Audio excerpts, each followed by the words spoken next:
It wouldn't be 2020 without a wild weekend in baseball. Welcome to Fantasy Baseball today on a Monday, August 31st. Frank Stampfl here alongside Scott White. And Scott, we have trades. You're about to rip somebody off in Tout Wars. What is going on, man? I don't know. That's an ethical question, right? Somebody offered me Xander Bogaerts for Ketel Marte.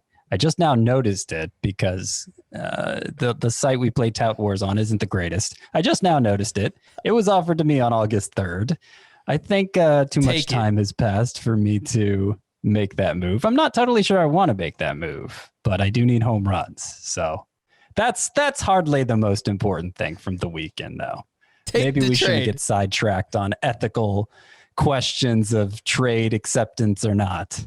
Yeah, I mean, come on. There are no ethics in fantasy baseball. There are no friends in fantasy baseball. You have a chance to take advantage. You do it, Scott. But today on the show, we will get to some of those trades that are actually happening in real life baseball, not in Scott's Tout Wars League, not in fantasy baseball. There is just a ton going on. We're going to recap a lot of the weekend, some waiver wire, most added, most dropped, and a few questions later on. Fantasy baseball at cbsi.com. This edition of Oh My Goodness Gracious is brought to you by Sixto Sanchez and Corbin Burns. Oh my goodness gracious!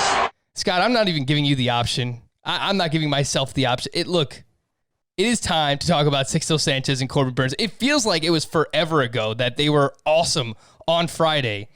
And just now we're getting the opportunity to talk about these two guys. Sixto Sanchez, 7 shutout against the Tampa Bay Rays, 10 strikeouts, 18 swinging strikes on 92 pitches. Corbin Burns going up against the Pirates. Great matchup on Friday, 6 shutout, 1 walk, 10 strikeouts, 13 swinging strikes on 93 pitches.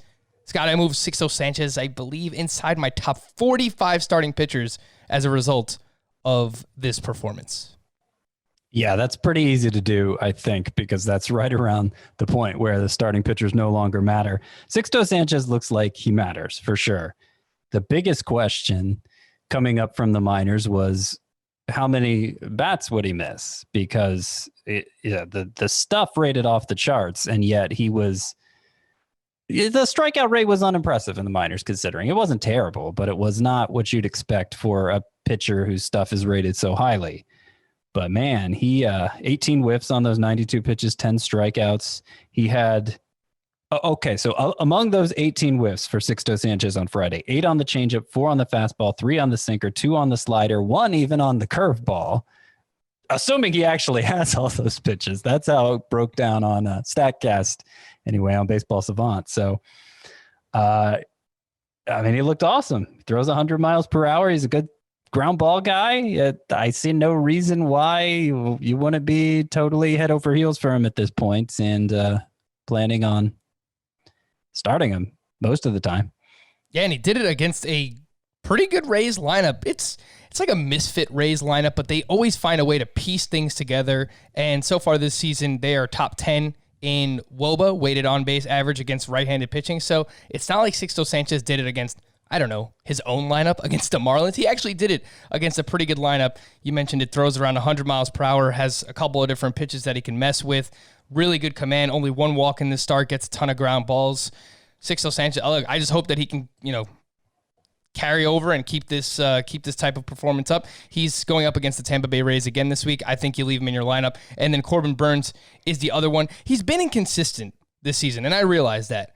But he is going to be a stud, Scott. I truly believe that. We said it before the season. I'm sticking by Corbin Burns. He throws mid-90s with the fastball. He has this cutter that's like 93, 94 miles per hour. He has a sweeping slider, a changeup that he can use to get left-handed pitchers out. 68% rostered Corbin Burns, 64% for Sixto Sanchez. I don't know if there's just some leagues that have kind of given up to this point, but those need to be, I think, close to 100%. Yeah, Corbin Burns has been stuck below 70 for a while now, and it kind of baffles me because he has been inconsistent in terms of innings. He moved from the rotation to the bullpen back to the rotation. The walks have been kind of high, but everything else, like run prevention, it's been great. He's at 12.8 K per 9, 14.4% swinging strike rate. I mean, those are top of the charts type of numbers for Corbin Burns. And now that he's able to go 6 innings, I believe doing so in back-to-back starts. I don't know. I don't know why you wouldn't be excited about him either. He's relief pitcher eligible, but now starting pitcher eligible too. If that's more of the need in your particular lineup, just a really exciting pitcher. I'm not even that concerned about the walks because it hasn't been like, you look at his minor league track record, you look at last year in the bullpen, it's not a great walk rate, but it's not terrible. It's not like we were looking at what Josh James did last year, So I don't even think you look at that 4.7 walks per 9 innings for Corbin Burns and think, so okay, that's just who he is. He's probably even better. He's probably better than that with the walks, which would make him, even better overall. Corbin Burns is at the Cleveland Indians this week, which is a good matchup. If you can find a way to do it, I think you get both Burns and Sixto Sanchez in your lineups this week, especially with Burns' SPARP eligibility. Scott, we have trades, a.k.a. this is the AJ Preller hour because the Padres GM is wheeling and dealing. We also have a lot of players to be named later that are on the move. So let's get things started here on, did this happen Friday or Saturday? All the days just kind of blend together at this point, Scott. The Royals traded for Trevor Rosenthal. The Royals traded away Trevor Rosenthal to the San Diego Padres for outfielder Edwin Olivares and a player to be named later. Scott, who's going to close in San Diego? I think it's going to be Rosenthal. I think so. Drew Pomeranz happened to come off the IL the same day.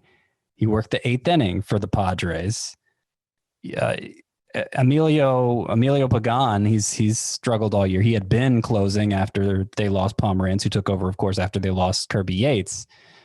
Pomeranz is the lefty. They have Pagan a righty, and now they have a second righty in Rosenthal. My guess is it's Rosenthal. It may be a situation where it depends on whether lefties are due up in the 9th, whether righties are, as to how the Padres employ those two.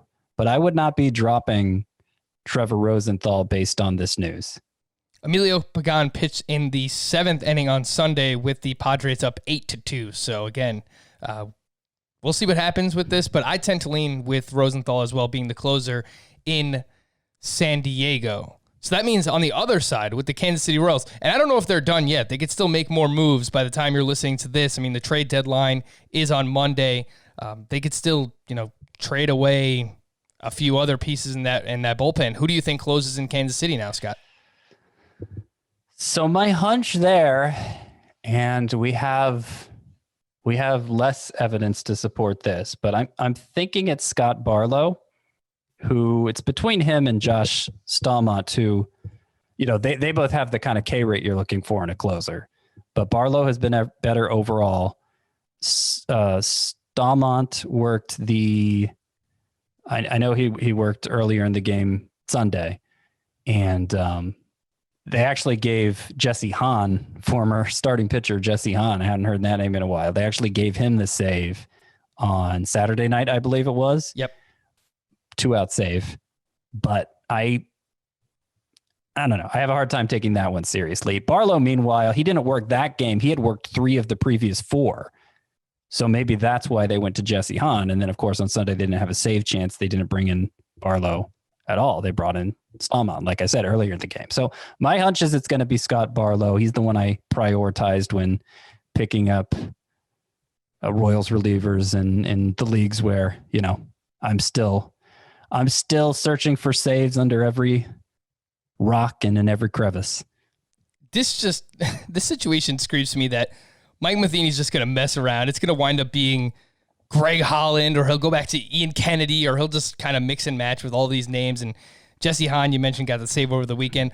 I would lean towards Barlow as well. I mean, he's been the best in their bullpen outside of Rosenthal, who they traded, but a 1.45 ERA, a 1.01 whip for Scott Barlow this season. So we'll see what happens in their next save opportunity. But Barlow, Stallmont, Hahn, Greg Holland wouldn't surprise me to be in the mix there as well. But by the way, the other end of that trade, I'm not ruling out still, even though I'm forgetting his name all of a sudden, Edward Olivares, who opened the season getting some at-bats for the Padres, but it was inconsistent. He was kind of a star in preseason, and his minor league numbers last year some power, a lot of speed. If he can get more consistent playing time for the Royals, I'm not ruling him out as a potential 5 outfielder league option, especially for speed, if he finds his way into the Royals lineup regularly.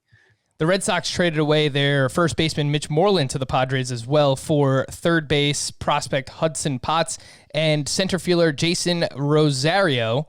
Does this matter at all, Scott? Yeah, it does actually, because every time you brought up Mitch Moreland, whose numbers on the year look insane, like an 1100 OPS, I'm like, yeah, but he never starts against the lefties. So how many weeks are you going to feel confident putting him in your lineup? Jace Tingler, who's familiar with him from the time the two spent together in Texas, he says he plans to play him at DH virtually every day, lefties and righties. So that, to me, Moreland's stock goes way up. Now, historically, he hasn't been great against lefties, but I've always been of the impression that I'd rather the guy be in the lineup than not, because even if it drags down his batting average some, it's just hard for me to justify a guy who's only playing 2/3 of the time. Yeah, and it's much easier to justify in a points league because you just want that volume. In a roto league, I can understand not wanting Mitch Moreland to play because then he'll hurt your batting average, and you just don't need as much volume in general. But in a points league, it definitely helps. Mitch Moreland's roster percentage on CBS is 50%. Scott, how much should that be now that he's with the Padres and you expect him to play every day? So there's still the question of, is he actually good? Yeah, because it's an 1177 OPS, by the way. Oh, but he's a 34-year-old who's never in a full season. He only has one 800 OPS season, or two, actually. He deserves to be up in more than 50%. I don't know that he deserves to be more than like 65%. But some of those deeper lineup leagues with the corner infield spot, he probably deserves to be picked up in some of those. The fallout on the other side, again, is for the Red Sox. Bobby Dalbeck is their one of their top prospects, and he is 9% rostered. He was a third base prospect. He has third base eligibility. He can play first base. He played first base on Sunday in his debut, so he is going to have dual position eligibility. Definitely has some pop. He homered in his first game to opposite fields, right around pesky pole. He has 59 home runs over the last 2 minor league seasons for the Red Sox, but he strikes out a decent bit, Scott. I would expect someone who is going to hurt your batting average here, but can provide some pop. Yeah, maybe. He certainly has a reputation as the 3 true outcomes guy in the minors, walks a lot, strikes out a lot, hits home runs, and he'll hit a lot of home runs. But last year, he actually lowered his strikeout rate between Double and Triple A. He lowered it to less than 25%. It was up over 30 every year before that. I mean, he was looking like a poor man's Joey Gallo, basically. But it really cut down on those strikeouts last year. It didn't get much attention because he still hit 239. But a big drop in BABIP, obviously, for him to hit for a lower batting average while striking out a lot less. So I'm not... So there's a chance he kind of broke through as a hitter last year, and just because of bad luck, it didn't show up in the numbers. I'm very interested in watching Bobby Dalbeck, and in any league where you're hurting for power, like I picked him up in Tout Wars this week. That's a 15-team roto league, so it's on the deeper side for sure. But I have some interest there. Do you think he should be owned in 12-team roto leagues for now, Scott, that have the corner infielder? Probably not. I mean, it depends how badly you need power, how badly you need an extra corner infielder. Fair enough. The Padres also acquired Austin Nola in a much bigger trade. The Padres received Nola, Dan Altavilla, and Austin Adams from the Mariners, and the Mariners in return received Ty France, Taylor Trammell, Andres Munoz, and Luis Torrens. I would imagine that this is actually a bad move for Austin Nola's fantasy value, Scott, because I don't know that he's going to play as much as he did before in Seattle, where he would get some time at DH, would get some time at first base. I think that he's going to catch probably the majority of the time for the Padres, but they also acquired Jason Castro. So I think this is like a net negative for Austin Nola. It may just erase what Tingler said about Mitch Moreland. too, about him playing every day. Right. Maybe AJ Preller heard that and was like, oh man, I better get him a platoon partner at DH. Yeah, it seems likely that it seems more likely to hurt Austin Nola's value than I always got to remember I say the right first name with Nola. Austin Nola's fantasy value. Seems like it would hurt more than it would help. Nonetheless, there have been so few contributors at catcher that it's not like, I'm hitting drop now as somebody who has Nola. But let's see how it goes. Hopefully he doesn't lose too much time. Yeah, you definitely hold on to Nola because the catcher position, and we talk about it a lot, it's just been an absolute crapshoot. Keep him on your team, but keep the expectations realistic for Austin Nola. The Angels traded away your boy, Scott, Tommy La Stella, to the Oakland A's for Franklin Barreto, and then the Angels placed Franklin Barreto on the COVID IL. I think this is kind of a similar situation to Austin Nola. I don't think you just have to drop Tommy La Stella or anything. I don't think you should, but I think this is probably a net negative because it's a negative park shift for Tommy La Stella. Well, Angels Stadium's not a good place to hit. No, it's not. I don't know. I wasn't viewing it that way. The Angels, the Athletics, have been really, really hurting at second base. So I definitely think the playing time is going to be there for Tommy La Stella. He wasn't really hitting that high in the Angels lineup anyway. So yeah, I see this as basically a lateral move for Tommy La Stella and not changing his value at all. The Orioles traded away Michael Gibbons to the Colorado Rockies. Scott, do you expect Daniel Bard to continue closing, or do you think Michael Gibbons might be in the mix here? It was weird how the Orioles didn't just make Michael Gibbons their closer either last year or this year, especially this year, because this year he seems to be back on track with awesome numbers, 1.38 ERA in 12 appearances, 19 strikeouts in 13 innings. Big bat misser. And that's what he's been for most of his career. So I suspect he'll just slot in as the closer for the Rockies. The only hesitation there is that he hasn't been a closer before. But, neither has Bard. And it's not like Bard has been locked down since they moved him into the role. That is fair. Michael Gibbons is 14% rostered, Scott. If Daniel Bard was your worst reliever in a Roto League, would you drop him for Michael Gibbons? I done did it in Tout Wars. Oof. I done did it. Fair enough. All right, a few more trades to get to. Not that these really matter all that much, but the Pirates traded away Gerard Dyson to the White Sox. The Rays traded Jose Martinez to the Cubs for a player to be named later. And no, I lied. This is probably the biggest news of the weekend. How did it take me this long to get to it?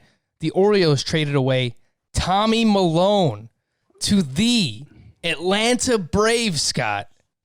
Man, I mean, what a crazy move. Their rotation problems are solved. They flew him in on a private jet so that he wouldn't have to go through COVID intake and they wouldn't have to put him on the COVID IL like the Angels did with Franklin Barreto. They flew him in on a private jet so that he could start Sunday's game against the Phillies. And he promptly gives up 7 earned runs in 2 1/3 innings. So I hope the Braves are very much in the mix for Mike Clevenger and or Lance Lynn. And it sounds like they are. Those are a few of the other big names that are being discussed right now as the trade deadline approaches. And, of course, we will update you on those trades tomorrow. Clevenger, Lance Lynn, Joey Gallo's name has been thrown around, Josh Hader, Starling Marte, Archie Bradley, and a few other names as well. So we'll see what happens. It's a fun time. It's a crazy time to be a baseball fan and a fantasy baseball player. Some other news and notes. Gavin Lux was actually called up over the weekend. He picked up his first 2 hits on Sunday, and I plan to slot him in as my 16th second baseman in the ranks. Scott, just behind Jeff McNeil, Robinson Cano, and Jake Cronenworth, just ahead of Eduardo Escobar and Tommy Edman. Does that sound like it makes sense for Gavin Lux? Yes. The ones you're slotting ahead of him, I might have in a different order. Okay. But yeah, that sounds like the right place to put him among those 5.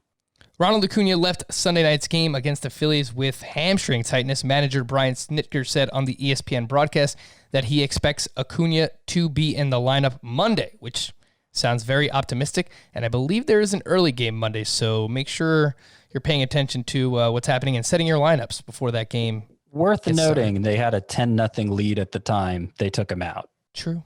It very quickly became 10-7. It may have been 10-1 actually, but they had a huge lead. So, they took their foot off the gas. I guess the way Fernando Tatis was supposed to, with only a 7-run lead. Right. That's a good point that you bring up, man. But look, anything can happen when Tommy Milone is on the mound, Scott. I mentioned there is an early game on Monday at 1 o'clock, the Mets and the Marlins. At 2 o'clock, you have the Orioles and the Blue Jays. And at 4 o'clock, you have the Mariners and the Angels. So just pay attention to those and make sure to set your lineups. The Yankees option Davey Garcia. Davey? As a Yankee fan, I should probably know this.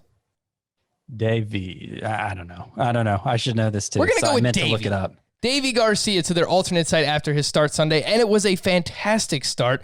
6 innings of 1-run ball. The 1 run that was allowed was an unearned run, 0 walks, 6 strikeouts, 7 swinging strikes on 75 pitches, mainly 4-seam and the curve. He averaged around 92 miles per hour on his fastball.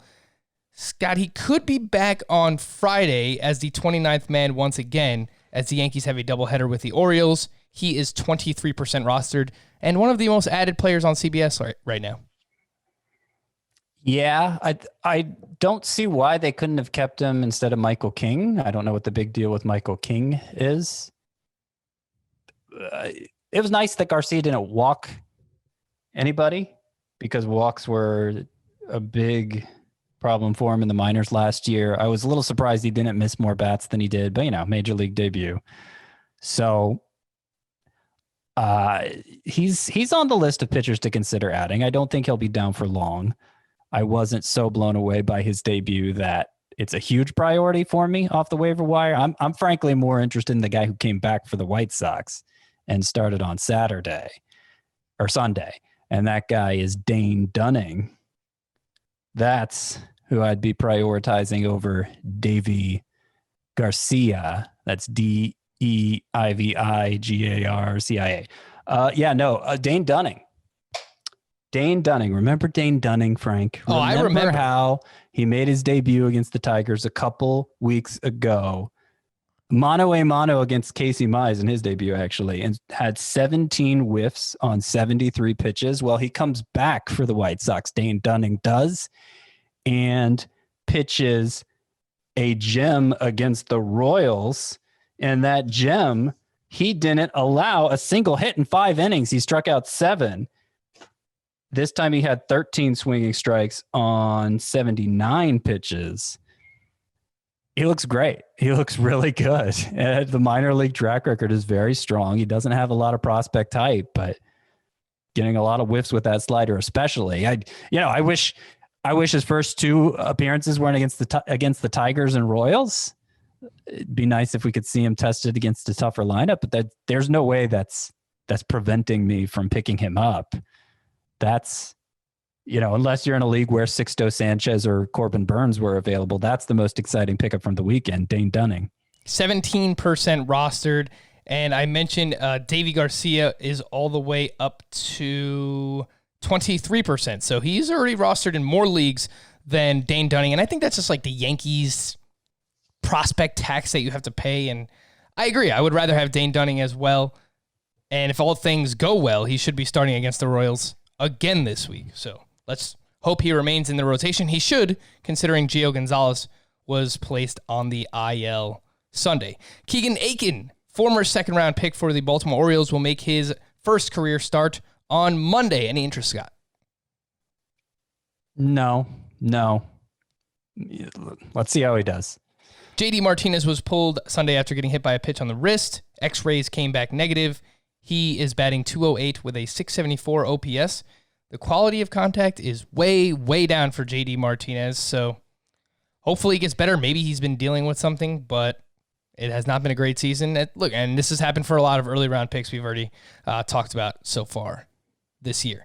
Marcus Siemian is dealing with soreness in his left side. An MRI was taken on Saturday and showed no structural damage. Michael Pineda, who is returning from suspension, will make his season debut for the Twins on Tuesday against the White Sox, which might make him a 2-start pitcher, Scott? Is that correct? I have him down for a 2-start pitcher. As a 2-star pitcher, of course, no guarantees. I added him to my 10 sleeper pitchers for the upcoming week. The second matchup is against the Tigers. Not that the White Sox have a good offense, but they strike out a lot. So that's not such a bad first matchup either. I suspect, I'm not sure Pineda will be allowed to go 5 in that first start because, well, he is stretched out from his time working out at the alternate training site. Generally, the number of pitches somebody throws down there aren't treated the same way as in an actual game. But, we've been surprised before, obviously, with Tristan Mckenzie and Ian Anderson both going 6 as soon as they were called up. Maybe Pineda will. And as I pointed out on Thursday's show or Friday's show, I believe, Pineda was really strong down the stretch for the Twins last year before he got suspended. I don't have the numbers pulled up, but it seemed like he was getting his changeup to behave like a true third pitch, and his numbers really took off. I got the numbers here now. His last 11 starts, a 2.76 ERA, 73 strikeouts and 65 in a third innings, and of course he's always been a good control guy. So Michael Pineda is behind Dane Dunning as far as starting pitcher pickups go, but he's pretty high priority for me. 27% rostered is Michael Pineda. Charlie Morton, who was dealing with a shoulder injury, is on track to rejoin the Rays rotation on Tuesday or Wednesday against the Yankees. Elvis Andrus, dealing with a back, is expected to be activated for the Rangers road trip, which begins Tuesday. Walker Buehler, dealing with a blister, through a 30-pitch bullpen session Saturday. His IL stay should be a short one. J.D. Davis left Game 2 of Sunday's doubleheader against the Yankees with a left hip issue. He was hit by a fastball on his hip on Saturday against the Yankees, which might have still been affecting him on Sunday. And we have another mini, hopefully it doesn't get out of hand, COVID situation with the Oakland A's, where one of the people in their organization, I don't know if it was specified whether it was a player or just like a manager or someone else. I didn't see. But someone in their organization. As far as I know, just one positive test. And usually in those cases, obviously they're testing everybody the next few days, but the turnaround time for the team playing has been quicker for that than when, there's positive test after positive test turning up. So would you start your A's this week, Scott? That's the question. Not if I could help it. Marcus Siemian, no, because he's also dealing with the injury. Mark Canha, I'd probably avoid. Who else is a must from that? Matt Olson and Matt Chapman, the Mats. Yeah, it would depend on if I could find a good enough alternative. I'd be a little fearful of it, and the Mariners as well, because that's the first series they're scheduled to face. It's possible that could get axed still, or at least the first 2 games from it, maybe a doubleheader on the third day. Second series the A's are in line to play is against the Padres. Not so worried about that. That one is probably safe unless more positive tests turn up. Yes. So pay attention to your Oakland A's. Some weekend standouts. We'll start with some waiver wire names here, Scott, and some hitters that stood out to me. Nick Madrigal was activated on Friday. He went 3 for 4 on Sunday with an RBI and his first career stolen base. He is 38% rostered. He plays 7 games this week. Ryan Mountcastle, 3 hits on Sunday, including a double dong. His first and second career home runs for Ryan Mountcastle. 3 RBI, 2 runs scored in his first 8 games to 6 strikeouts and 4 walks. He has dual eligibility, first base and outfield eligibility, 29% rostered. He has 7 games this week. And then Willia Thomas, who is someone we've talked about before, but we always kind of gloss over him. 2 more hits on Sunday, including a grand slam, his 4th homer of the season. He's batting .283 with an .886 OPS. His hard contact is way up. He is striking out a lot. He is 35% rostered. All 3 of these names are below 40% on CBS Sports. Scott, Madrigal, Mountcastle, Willia Thomas. How would you rank those 3 in terms of your interest? Mountcastle, Madrigal, and Willia Thomas a distant third. His XBA is only 250. His X slug is only 419. He's obviously outperforming both. As you mentioned, the strikeout rate for Willia Thomas is terrible. So I don't have a lot of trust in him, but excited. The Mountcastle's up. He hasn't buried himself in strikeouts yet. Hit his first 2 home runs. 7-game week coming up. Excited about him. Madrigal, I don't know that I'm activating him everywhere, but a guy who should hit for batting average and steal bases. So in roto leagues especially, he deserves to be more than 38% rostered. Yes, I agree. And it's going to be harder to get him in head-to-head points leagues, but roto, as you mentioned, you're hurting at second base. You need a middle infield spot, even utility if you need stolen bases. Madrigal is someone who can definitely help there. I said last week that I would start Ryan Mountcastle over Josh Bell. Josh Bell's starting to heat up a little bit, Scott. He is, as a matter of fact. He homered twice over the weekend, Saturday and Sunday. And not only that, but 6 strikeouts in his last 9 games.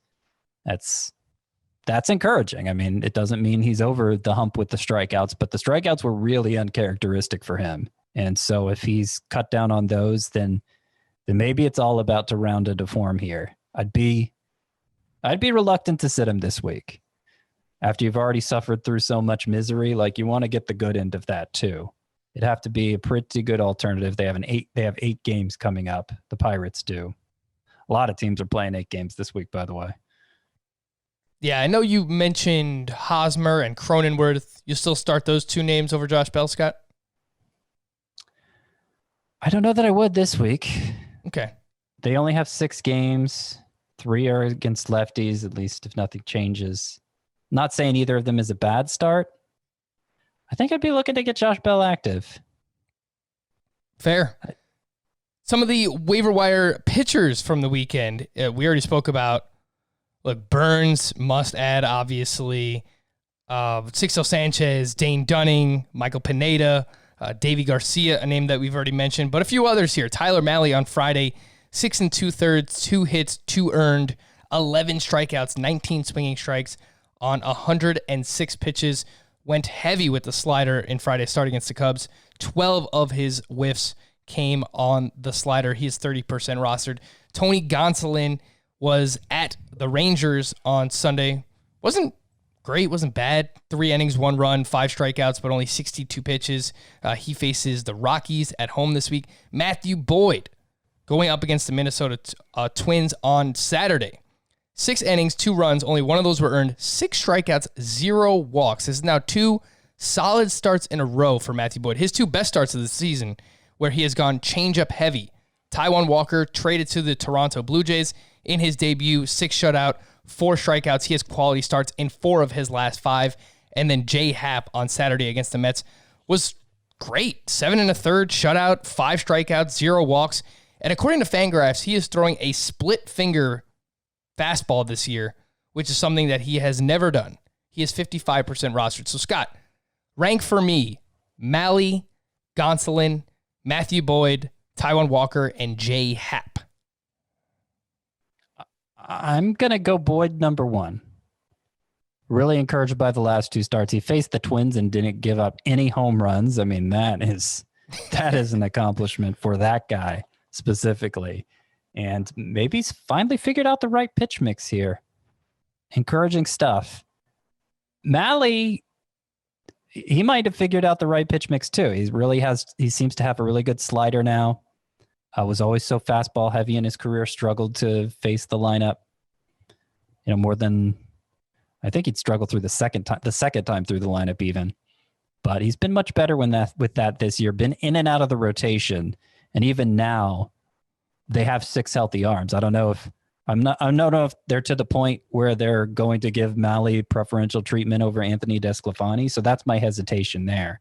They do have a need for both this week with the doubleheader coming up. So we're not going to find out the answer to that for a while.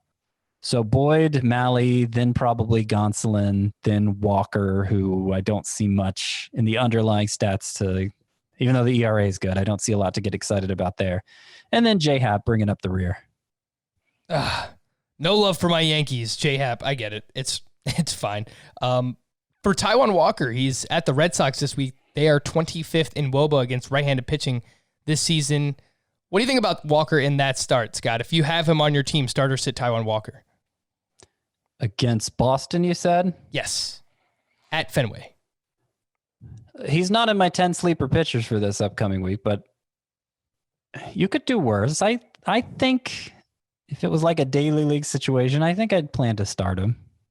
Okay, and these names are all behind Dane Dunning, right? Yeah. Oh, they're all behind Dunning. By the way, I started to rethink that Josh Bell over Eric Hosmer and Jake Cronenworth thing, because though the Pirates are playing 8 games, they got some really tough pitchers. I think I'd probably stick with Hosmer and Cronenworth, but I still would try to get Bell in the lineup if I did have an opening. And I would start Mountcastle over Bell. It might be a little reactionary. I'm a big Mountcastle fan. I was waiting for him to come up last year patiently. I was holding him on every team. I think the kid can play. I like what I've seen from the plate discipline thus far. Good ballparks to hit in Camden as well. I'm pretty excited about Ryan Mountcastle. Not that I don't like Josh Bell. It's just he has struggled. I've been high on Mountcastle for a while now, too, to the point that I thought I may have been overhyping him in spring training. But, decent matchups for the Orioles this week. I do think I'd start Bell over Mountcastle, but I do like Mountcastle as a sleeper hitter this week. Scott, now that I'm hosting, we can overhype Ryan Mountcastle together, which is what I'm excited I compared about. him to Nick Castellanos before the season started. Ooh. That was before I went Nick Castellanos crazy. So Right. it was like an old standard for Castellanos that I was comparing him to. But then when he got called up, I started throwing around these Jose Abreu comps. That was before Jose Abreu had that weekend where he homered 6 times. So I keep my comps keep price, They keep elevating making themselves so they don't apply anymore. They keep disqualifying themselves as Mountcastle comps. Well, hopefully Mountcastle just continues to climb with some of those names that you have compared him to as well. The weekend drop-o-meter, Scott. Casey Mize against the Minnesota Twins on Sunday. He wasn't bad. The problem was he only pitched 3 innings. He had 4 strikeouts, 2 earned runs, only 67 pitches. What is the drop-o-meter for Casey Mize? It's probably about a 6. I'd prefer not to, but if, I'd drop him for Dane Dunning. I'd drop him for Michael Pineda. There are definitely some names out there I'd drop him for, because I don't see myself using him until he shows he can go at least 5. Yeah. Has he gone 5 yet? No, I don't think he has. He has not pitched. I believe his debut, he went 4 1/3, the same as Dane Dunning, and that was the furthest he went in any start. Randy Dobneck basically got hit with all of his regression in one start on Saturday against the Tigers, too. It was a great matchup for my boy, the stash, Randy Dobneck. 4 1/3, 12 hits, 6 earned runs. Even with that, his ERA is now up to 3.12. He is 84% rostered, Scott. Dobneck, drop-o-meter. He was due for some regression. Ground ball pitchers, and he is among the most extreme. They give up some hits sometimes, but only 2 of those 12 hits were for extra bases. They were both doubles. I still think he's a good enough source of ERA and a stable enough pitcher that you're going to want him in your lineup more often than not, based on what the pitching crop looks like. Not a stud. I never claimed he was a stud, but I do think he's good enough. So where is he on the drop-o-meter? Would you rather drop him or Casey Mize? Who would you drop first? I would drop Mize first. I'll put Dobneck as a 5. Luke Weaver was back to puke Weaver on Saturday against the Giants. Again, it's Dobneck. We like the matchup. Luke Weaver was pitching well. And if you were in a daily league, I would have said, all right, go ahead and start Luke Weaver against the Giants. 3 innings, 8 hits, 4 earned, 1 walk. Still had a ton of strikeouts, 6 strikeouts for Luke Weaver on Saturday. Where is he on the drop-o-meter, Scott? He is probably an 8, maybe a 9. Yeah, it's he has, like, his fastball and changeup have both been getting more whiffs this year. Like, in that way, he looks better, but he's just getting knocked around too much. Yeah, it's tough to trust him too. Like it looked like he was getting back on track, but we've seen so much bad and not nearly enough good out of Luke Weaver. So I'm all right dropping him for a lot of the names that we mentioned, especially if you need a starting pitcher heading into Week 7. Sandy Alcantara was back on Sunday against the Tampa Bay Rays, and he kind of wishes that he weren't because he allowed 8 runs, 5 of those were earned over 4 innings pitched. It was his first start back from COVID, 69% rostered. He is at Tampa Bay this week. Scott, if you were waiting for Sandy Alcantara and you're seeing all these other names pop up around you, where does he rank on the drop-o-meter? Would you drop him for someone like Michael Pineda or Dane Dunning? Yeah, I think so. I'd put him at about a 6, like Mize. Rather not drop him. The velocity was there, so if you had faith in him in the first place, and his first start before the COVID outbreak was very good, I'd still prefer to hold on to Alcantara, but there are higher priorities. Chris Bassett has a 5.95 ERA over his last 4 starts. He got off to a nice start this season, but seems like he is crashing back down to earth. He is 75% rostered. Scott, drop-o-meter on Chris Bassett. That is probably about a 9, if not a 10. There's not much reason to give him special preferential treatment. I've got to ask this last name, and it hurts, Scott. It hurts so much. But Frankie Montas on Saturday at the Houston Astros, 3 1/3, 6 hits, 5 earned, 2 walks, 5 strikeouts. Strikeouts still there.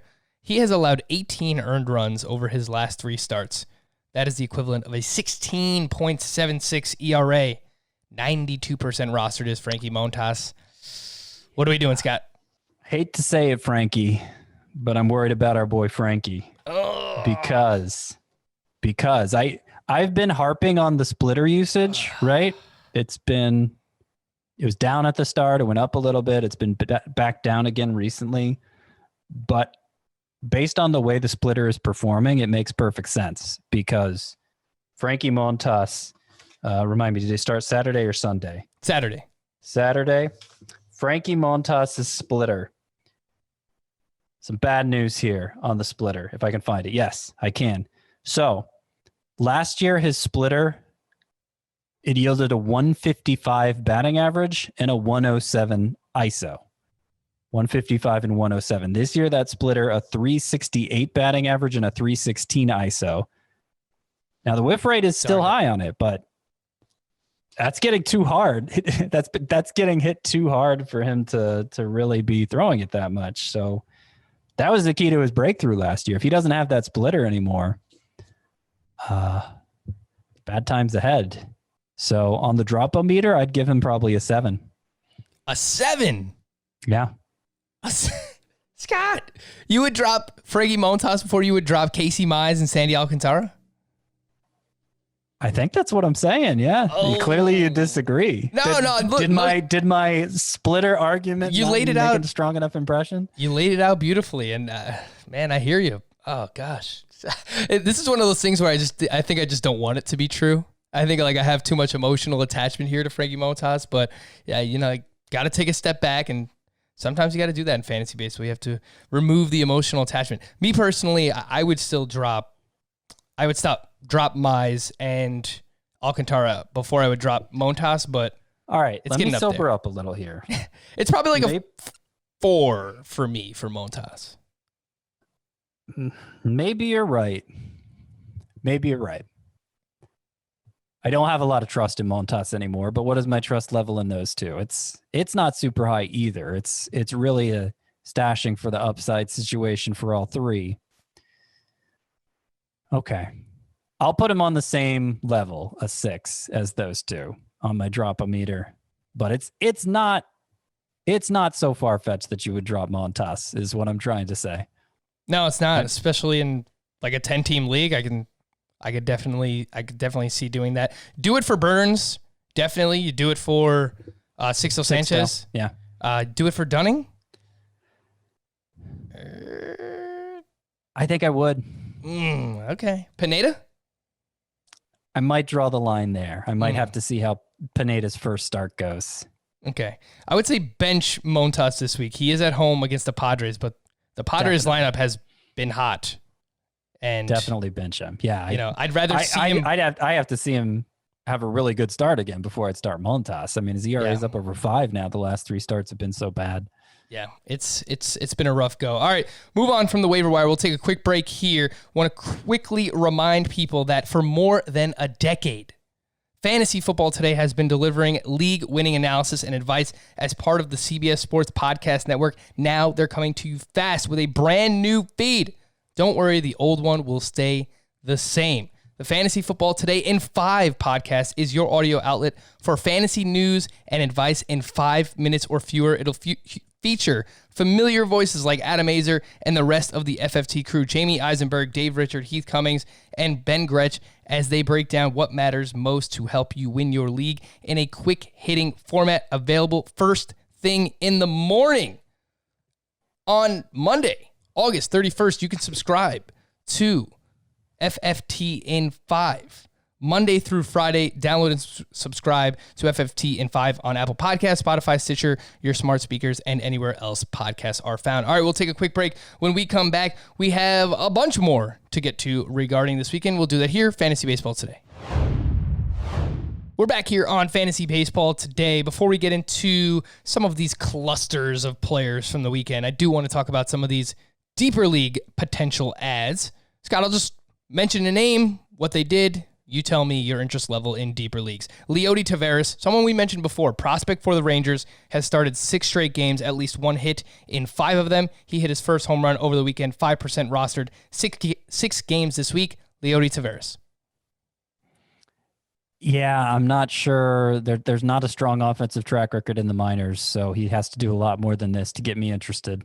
Justin Dunn was at the Angels this weekend. 6 shutout, only 1 hit allowed, 4 walks. Don't love that. 6 strikeouts over his last 2 starts, 12 innings pitched, 2 hits, 12 strikeouts.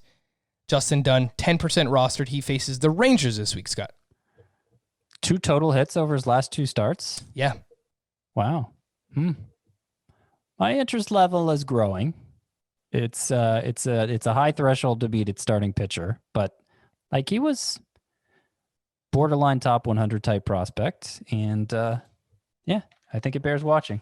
Josh Fleming was at the Marlins on Saturday. 5 1/3, 3 hits, 0 earned, 0 walks, 6 strikeouts, 11% rostered. Josh Fleming faces the Marlins again this week, Scott. I've actually picked him up in a few 15-team leagues, and I'm starting him.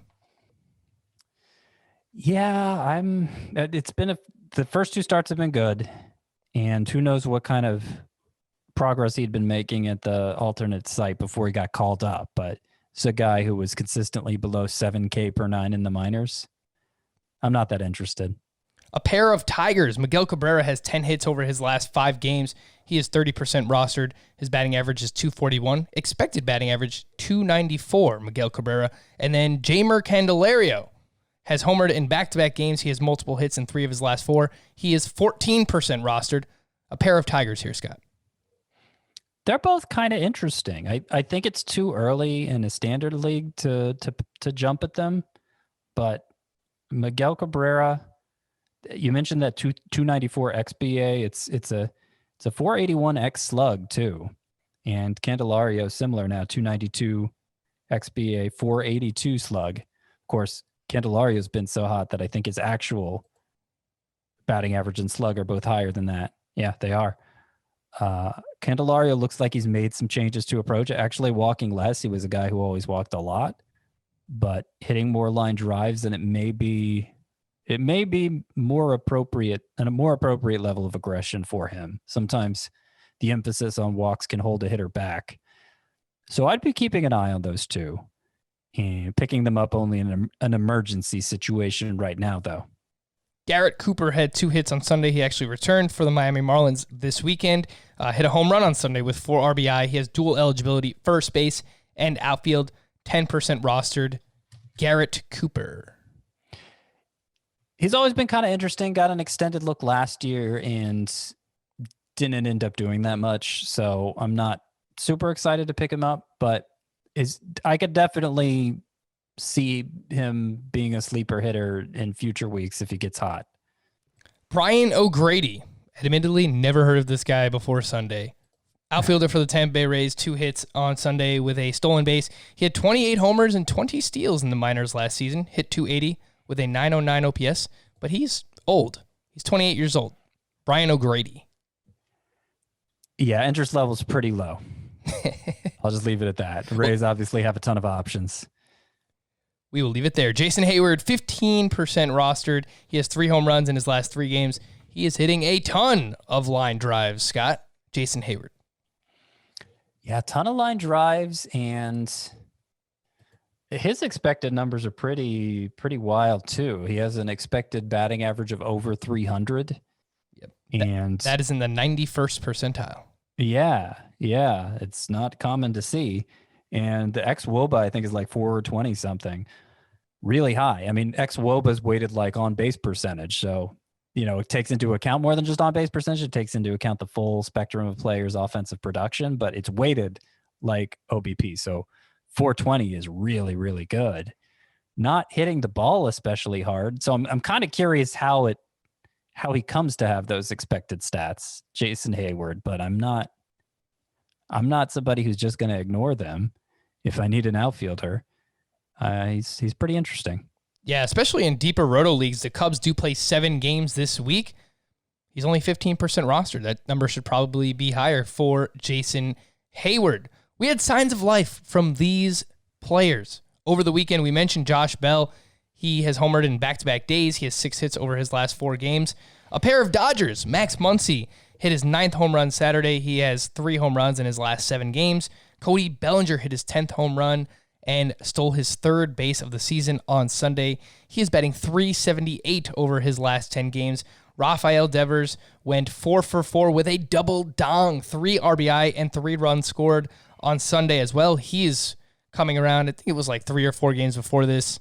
Slowed down again. He's been inconsistent, but we are starting to see some more of these bigger games out of Rafael Devers. Joe Adell hit his first 2 home runs of his career on Saturday. He is struggling mightily outside of that.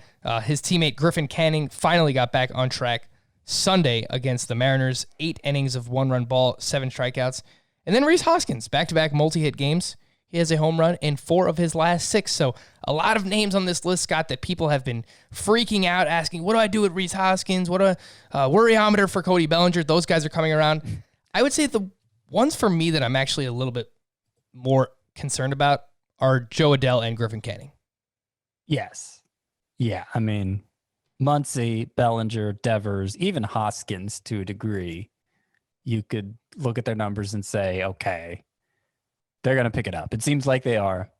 And you obviously need to have him in your lineup now. But Adell, just the fact he hit 2 home runs, I mean, it doesn't erase that he has a 41.1% strikeout rate. His XBA is actually 173. Ugh. Yeah. So it's going to take more than that for me to get interested in playing Joe Adell. This was Griffin Canning's best start since that very first start of the season when I excitedly decided he was back and must roster and all of that. 14 swinging strikes. I think that equals his number from that first start. It was against the Mariners, and the slider, he got 3 of the swinging strikes on the slider. It had been basically invisible for him all year, so that's not nothing, but it's still not like back to where it was last year. I'm not sure I'm rushing to pick up Griffin Canning after this start, based on the way the previous few went. He has 41% rostered. Scott, if you own Griffin Canning, he's going up against the Houston Astros this week. That other start that he had this season that was his only other quality start also came against the Astros. Would you start or sit Griffin Canning? Sit. How about some of these names? Dylan Cease was up against the Royals this weekend. 4 1/3. He only allowed 1 hit, 1 earned, 6 walks. Seemed like only a matter of time before the command came back to bite Dylan Cease. 5 strikeouts. He is at the Kansas City Royals again this week. Start or sit, Scott? I would probably start still. He gave it, 2 hits? Only 1 hit, but 6 1 walks. Hit. Yeah. Yeah, the control's been a blight for him, but he's still thrived for the most part with these easy AL Central matchups and gets another next week. Tariq Skubal, first solid start was against the Twins of all teams on Saturday.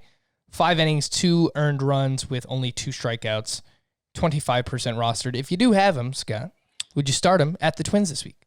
No. No. Got to see more missed bats from him. Another Angel that was great.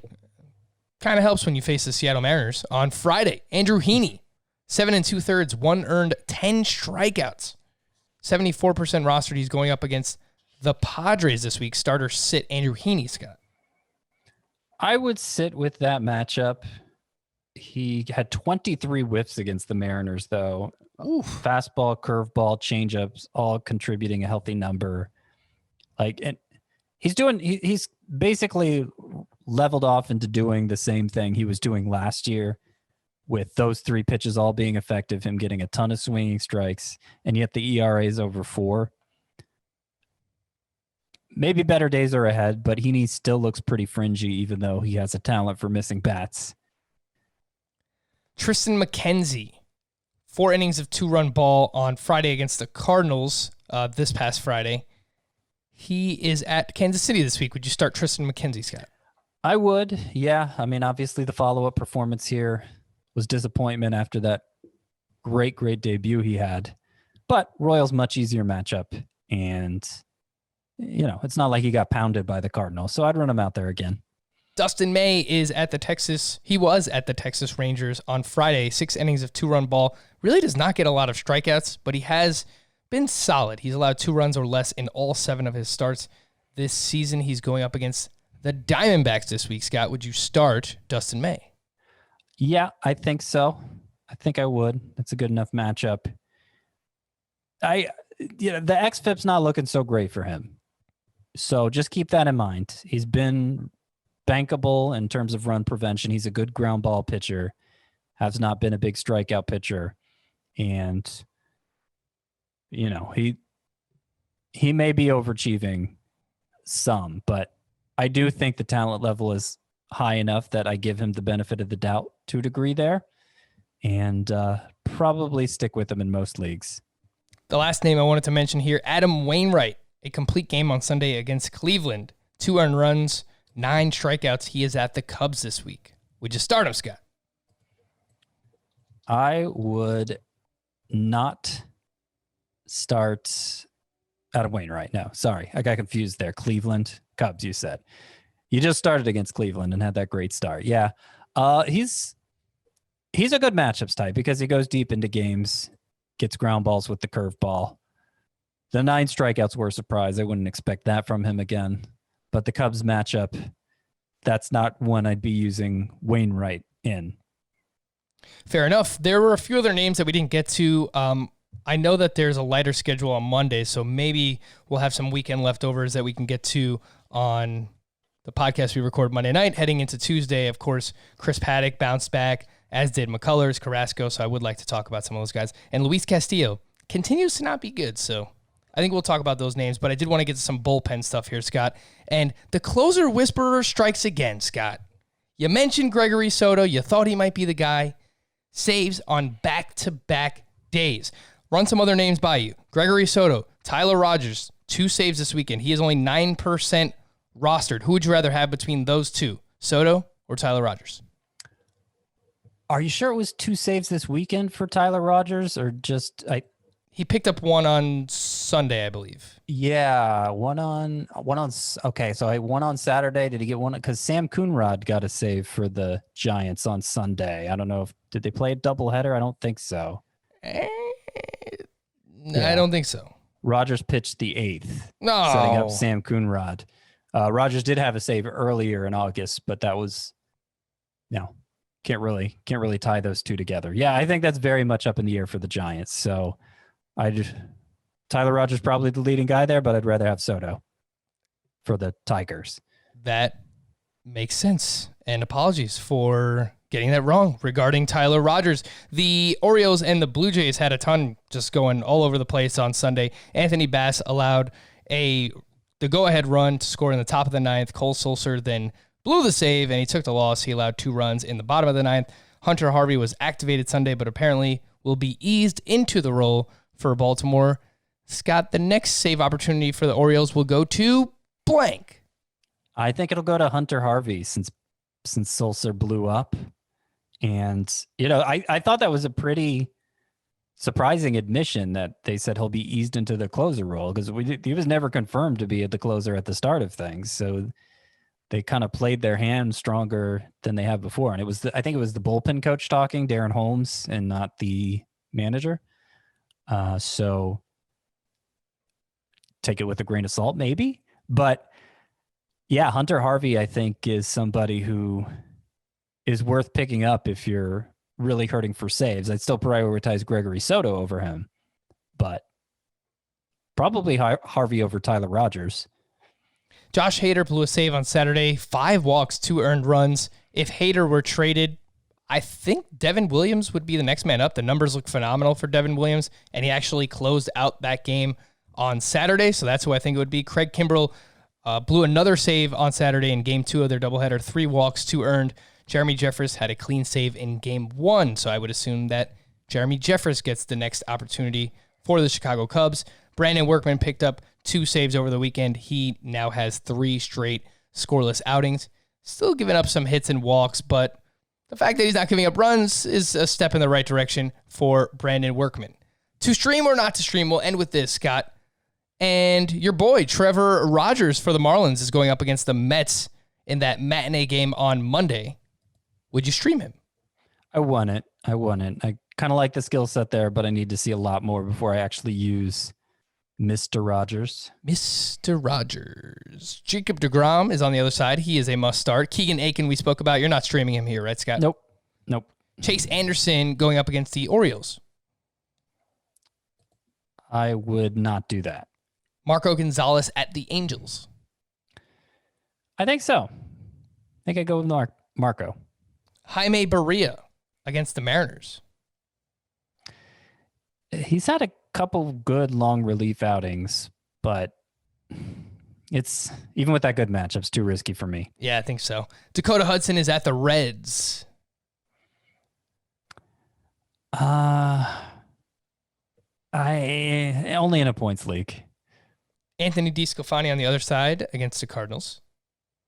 No, I don't hate him as a 2-start option this week, but as for that matchup individually, no.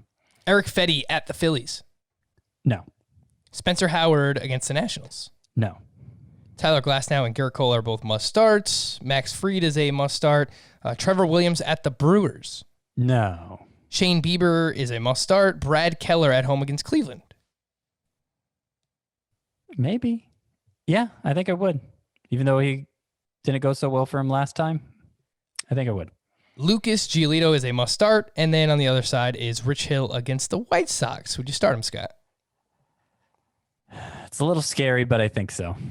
Alrighty, that'll do it. He is Scott White. I am Frank Stanfield. Hopefully, we're both still here on the podcast by the next time you're listening to this. Who knows? Might get traded, right? Trade deadline is coming up on Monday. Where are you going with that? I don't know. But I expect more moves to happen. Hopefully, our teams are duking it out here. The Yankees and the Braves for Mike Clevenger. We'll see if one of them winds up with him or if he even gets traded at all. Let's see what happens. For Scott, I am Frank.